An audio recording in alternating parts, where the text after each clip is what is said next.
Est-ce qu'il a prospéré sur cette terre? Il a prospéré. Je veux comme ça te faire comprendre. Les challenges qui se présentent contre toi, alléluia, ils ne sont challenges selon ta capacité de voir comment ils sont. Ils ne sont challenges pour toi que selon cette capacité. Tu les vois comment?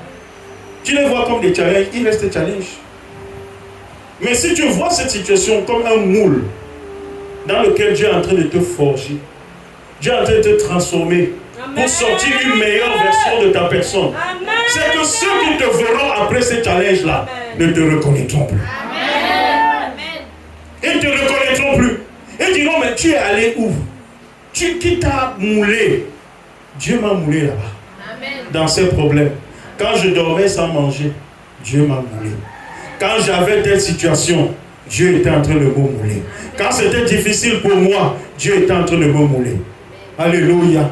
Et c'est après, lorsque Dieu décide de me présenter, vous me voyez là aujourd'hui, mais vous oubliez par quoi je suis passé. Amen.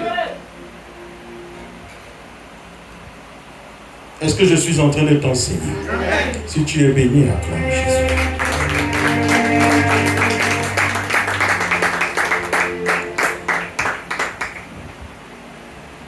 Je disais donc que ces épreuves-là peuvent être le canal aménagé par Dieu pour te conduire au bonheur qu'il te destine. Dis Amen. Je vais engager une troisième partie.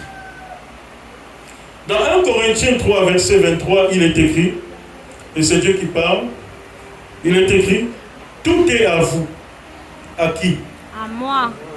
Vous êtes à Christ, et Christ est à Dieu. Amen. Écoutez-moi bien dans cette partie.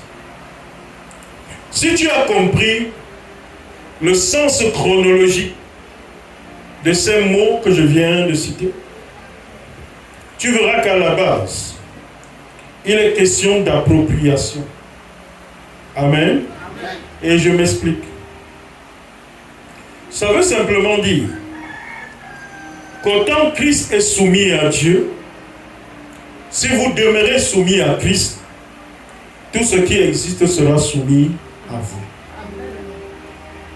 Voilà le secret. Je reprends.